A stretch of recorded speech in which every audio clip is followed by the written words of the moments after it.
میرے بھائیوں، دوستوں اور بزرگوں، ابھی آپ حضرات کے سامنے امام صاحب نے بہت مجلل پرمغز اور فکر انگیز خطاب فرمایا۔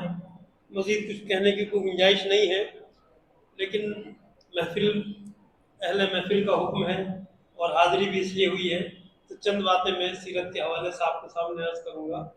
پہلی بات تو یہ ہے کہ یہ بہت مبارک کام ہے، سیرت کے لیے بیٹھنا، سیرت پر کام کرنا، سیرت کے لیے کتابیں چھاپنا، سیرت کا تذکرہ کرنا۔ اگر دیکھا جائے تو دیکھیے، دنیا میں بہت سے اچھے کام ہیں، عبادت کرنا یہ بھی بہت اچھا کام ہے، کسی کی خدمت کرنا یہ بھی بہت اچھا کام ہے نا۔ بہت سے اچھے کام ایسے جو انسان کرتے ہیں، بہت سے اچھے کام ایسے جو فرشتے کرتے ہیں، لیکن ایک کام ایسا ہے جسے مالک کائنات بھی کرتے ہیں، مالک کائنات کی مقدس ترین مخلوق فرشتے وہ بھی کرتے ہیں، اور انسانوں میں جو نیک لوگ ہیں وہ بھی کرتے ہیں۔ اللہ کا فرمان ہے، ان اللہ و ملائکتہ یصلون علی النبی یا ایھا الذین آمنوا صلوا علیہ وسلموا تسلیما۔ اس سے بڑھ کر کام کیا ہو سکتا ہے کہ اللہ تعالیٰ نے فرمایا کہ میں درود بھیجتا ہوں اپنے رسول پر، میرے فرشتے درود بھیجتے ہیں، آپ لوگ بھی بھیجیے۔ یہی تو سیرت، تو اتنا عظیم کام ہے یہ، اور میں مبارکباد دیتا ہوں خندہ صاحب کو اور ہمارے ایک عزیز شاگرد ہیں مولانا حسن قاسمی، ان کو، کہ وہ اس کام میں لگے ہوئے ہیں، ایک رسالہ نکال رہے ہیں مستقل، ایک شمارہ میں نے بھی دیکھا ہے، اچھا کام ہے۔ اللہ تعالیٰ ان کو کامیابی نصیب فرمائے اور استقلال نصیب فرمائے۔ سیرت طیبہ ایک ایسا کام ہے، دنیا میں بہت سارے بڑے لوگ گزرے ہیں، مشہور لوگ گزرے ہیں، اور یہ مشہور اور بڑے لوگ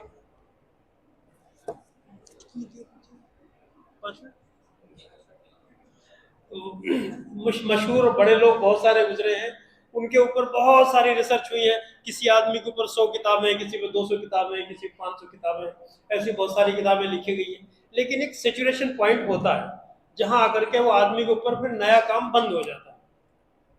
اب پھر مطلب یہ ہو گیا کہ ہاں، اب اس آدمی کے شخصیت کا جو فن ہے، اس کی جو خوبی ہے، یا اس نے جو انسانیت کے لیے دیا ہے، جتنا دیا تھا اس کا اچھا مطالعہ ہو گیا، اب اس میں مزید اضافہ نہیں ہو سکتا۔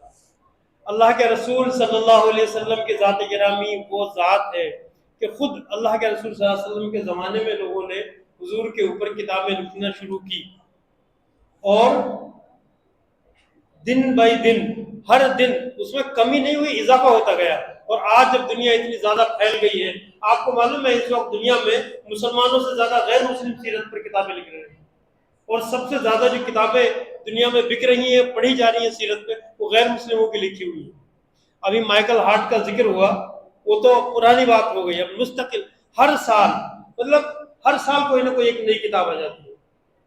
اور اللہ کے رسول صلی اللہ علیہ وسلم کی تعلیمات کا جو آج کے دور میں کیا ان کا پیغام ہے، آج کے دور میں اس پیغام کی کیا اہمیت ہے، آج کے دور کے انسان کے مسائل کو کیسے حل کیا جا سکتا ہے سیرت کی روشنی میں، اس پر کام ہو رہا ہے۔ غیر مسلم بھی کر رہے ہیں، نیو مسلم بھی کر رہے ہیں۔ ایک مشہور آدمی ہے، ان کا نام ہے مراد ہوفمان، انتقال ہو گیا، جرمن تھے اور بڑے آدمی تھے، ایمبیسڈر رہے مسلم ملکوں میں۔ تو اسی زمانے میں انہوں نے اسلام کا مطالعہ کیا، اسلام قبول کر لیا، تو انہوں نے کتاب لکھی تھی، اس کا نام تھا اسلام دی الٹرنیٹیو۔ ان کا کہنا یہ تھا کہ دنیا میں جتنے نظریات آئے ہیں، اسلام سے بہتر کوئی نظریہ نہیں ہے، اور یہی ایک نظریہ ایسا ہے جو انسانیت کو تمام مسائل اور مشکلات سے بچا سکتا ہے۔ اور آپ دیکھیں تو اسلام ایک ایسی نعمت ہے، ایک ایسی دولت ہے، جس کے اوپر اس دنیا کی کامیابی، اس دنیا میں بھی آدمی کامیاب ہوگا جو اسلام پر عمل کرے گا، اور آخرت میں بھی کامیاب ہوگا۔ ایک مثال جو ابھی امام صاحب نے پیش کی، اللہ کے رسول صلی اللہ علیہ وسلم کے زمانے سے، اسلام سے پہلے بھی عرب موجود تھے، اور دنیا عربوں کو جانتی تھی، اور عرب دنیا کو جانتے تھے، ہندوستان میں بھی آتے تھے، یونان میں بھی جاتے تھے، فلسطین میں بھی جاتے تھے۔ اللہ کے رسول صلی اللہ علیہ وسلم کے پردادا کا نام معلوم ہے کسی کو؟ ستار خان۔ اللہ کے رسول صلی اللہ علیہ وسلم کے پردادا کا نام تھا جناب ہاشم، ہے نا، اس لیے آپ ہاشمی کہلاتے ہیں۔ ہاشم کی قبر کہاں ہے؟ غزہ میں، فلسطین میں، یعنی وہاں تک یہ لوگ آتے جاتے تھے، دنیا جانتی تھی عربوں کو، ایسا نہیں ہے کہ عربوں سے کوئی واقف نہیں تھا، ہے نا، تجارتی راستہ تھا یہ۔ اور اللہ کے رسول صلی اللہ علیہ وسلم نے جب عربوں میں اسلام کی دعوت دی تو 23 سال سے کم کا وقت ہے جس میں دعوت دی گئی۔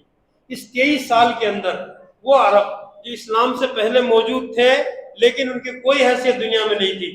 زیادہ تر عربوں کو کہا جاتا تھا جوئے باز ہے نا, اس طرح کے سٹے وٹے لگانے والے, نشے کرنے والے, ایسے لوگ سمجھے جاتے تھے.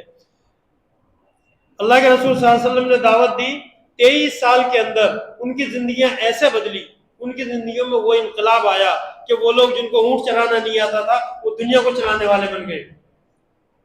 لوگ سکندر کا نام لیتے ہیں, سکندر تو کچھ بھی نہیں حضرت عمر کے سامنے. سکندر تو ایک بادشاہ تھا, حضرت عمر تو ایک اونٹ چلانے والے تھے. سکندر سے بڑی حکومت انہوں نے قائم کی, اور سکندر تو طوفان کی طرح سے آیا تھا, اور حضرت عمر نے جو حکومت قائم کی تھی وہ ایسی قائم کی کہ آج بھی دنیا ان کو ماڈل مانتی ہے. ابھی مائیکل ہارٹ کا ذکر ہو رہا تھا, انہوں نے بھی دنیا میں جو بہت زیادہ اثر ڈالا جن لوگوں نے, ان میں حضرت عمر کا نام لیا ہے. ایسی غیر معمولی شخصیات وہاں پیدا ہوئی. ایک اور صاحب ہیں, ان کا نام ہے منٹک میری واٹ. انہوں نے کہا ہے کہ محمد پروڈیوس نرسری آف ہیروز. محمد صلی اللہ علیہ وسلم نے ایک ہیرو نہیں بنایا, انہوں نے ہیروز کی نرسری لگا دی. جس کو دیکھیے وہ کوئی گورنر ہے, کوئی فوجوں کا سالار ہے, کوئی ایڈمنسٹریشن ہے, ہر طرح کے لوگ ہے نا. اور دیکھیے دنیا کو آپ نے ایسا بدلا کہ دنیا اس سے پہلے کبھی اس طرح نہیں بدلی گئی تھی, اور اس کے بعد بھی کبھی نہیں بدلی گئی. دنیا کو ایسا بدلا کہ دنیا میں تہذیب و تمدن وہ بن گیا جو اللہ کے رسول صلی اللہ علیہ وسلم نے بتایا. دنیا میں معیار وہ بن گیا.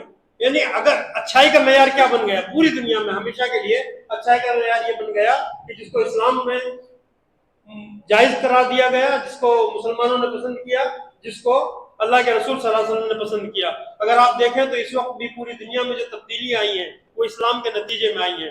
اچھا مسلمان, بعض لوگ کہتے ہیں کہ مسلمانوں کا حال خستہ ہے, مجھے تو رائے دوسری ہے, لیکن پھر بھی اگر آپ دیکھا جائے تو اس میں اصل مسئلہ اسلام کی کمی کا نہیں ہے. اصل مسئلہ یہ ہے کہ ہم پوچھئے کہ آپ جانتے کیا ہے اسلام کے بارے میں, سیرت کے بارے میں کیا جانتے ہیں. لوگوں کو یہ تک پتہ نہیں کہ اللہ کے رسول صلی اللہ علیہ وسلم نے کیا کیا کیا, کب کیا کیا, کتنے دن رہے, کہاں کیسے رہے, کس موقع پر آپ نے کیا فرمایا. سیرت کے بارے میں کچھ بھی نہیں جانتے. سیرت کو اپنی زندگی میں داخل کرنے کا کوئی جذبہ نہیں ہے, سیکھنے کا کوئی جذبہ نہیں ہے. لوگ کہتے ہیں کہ بھئی اینٹ کا جواب پتھر سے دینا چاہیے. اللہ کے رسول صلی اللہ علیہ وسلم کی تعلیمات میں دیکھیے کیا ہے, اینٹ کا جواب پھول سے دیجیے, پھر کیا ہوگا, دشمن تمہارا دوست بن جائے گا. کبھی سوچا ہے؟ ادفع باللتی ہی احسن فاذا الذی بینک وبینہ عداوۃ کانہ ولی حمیم. اللہ کے رسول صلی اللہ علیہ وسلم نے فرمایا, حضرت عائشہ فرماتی ہے کہ اللہ کے رسول صلی اللہ علیہ وسلم کے سامنے دو مسئلے ہوتے تو یہ دیکھتے تھے کہ جو اس میں آسان ہے اس کو اختیار کرتے تھے. ہمارا ذہن یہ بنا ہوا ہے کہ ہم مشکل کو اختیار کرتے ہیں, پریشانی کو مول لیتے ہیں, آ بیل مجھے مار, یہ والا معاملہ ہے. تو اللہ کے رسول صلی اللہ علیہ وسلم کی سیرت کو کیسے جانیں گے, ہے نا. تو سیرت کی سب سے بڑی کتاب معلوم ہے کون سی ہے؟ سیرت کی سب سے بڑی کتاب قرآن مجید ہے. حضرت عائشہ سے پوچھا گیا کہ اللہ کے رسول صلی اللہ علیہ وسلم کے اخلاق کیا تھے, تو حضرت عائشہ نے فرمایا کیا قرآن نہیں پڑھا, کان خلقہ القرآن. اللہ کے رسول صلی اللہ علیہ وسلم کے اخلاق جو تھے قرآن کے مطابق تھے, قرآن میں جو حکم دیے گئے ہیں. اب دیکھیں کتنے ہم قرآن کی تعلیمات کو اپنی زندگی میں داخل, پھر بھی دیکھیے بہت غنیمت ہے, اللہ کا شکر ہے, بہت غنیمت ہے. اب بھی اچھے لوگ ہیں, دین کے نسبت سے قربانیاں دینے والے ہیں, اور اللہ نے دنیا اور آخرت میں ان کے لیے آسانیاں رکھی ہیں. میں چند باتیں یہ عرض کرنا چاہ رہا تھا. ایک بات یہ ہے کہ ہم جانیں کہ اللہ کے رسول صلی اللہ علیہ وسلم کی زندگی کیسے گزارتے تھے, آپ کی تعلیمات کیا ہیں, اور ان تعلیمات پر عمل کرنے کی کوشش کریں. تو جو صحابہ کرام کے اندر تبدیلی آئی تھی وہی تبدیلی انشاءاللہ اس درجے کی نہ صحیح لیکن کسی درجے کی ضرور آئے گی, زندگی بدلے گی.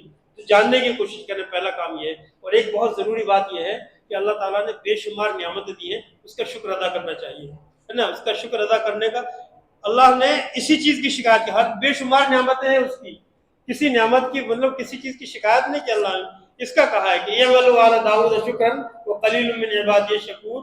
اے داؤد کی اولاد میرا شکر ادا کرو, میرے بندے میرا شکر ادا نہیں کرتے, ہے نا. آپ اللہ کی نعمتوں کو کبھی گنیے اور دیکھیں کس قدر نعمتیں ہیں, ان کے اللہ کی نعمتوں پر شکر ادا کریں. اور اللہ کی سب سے بڑی نعمت کیا ہے؟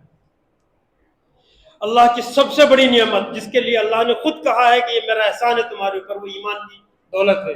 ایمان کی دولت دے کر اللہ نے وہ احسان کیا ہے کہ یہ زندگی بامانہ ہو گئی, اور انشاءاللہ آخرت میں کامیابی نصیب ہوگی. اللہ تعالی ہم سب کو اس کا شکر ادا کرنے کی توفیق نصیب فرمائے, سیرت طیبہ کے مطابق اپنی زندگی گزارنے کی توفیق نصیب فرمائے, دنیا آخرت میں کامیابی نصیب فرمائے.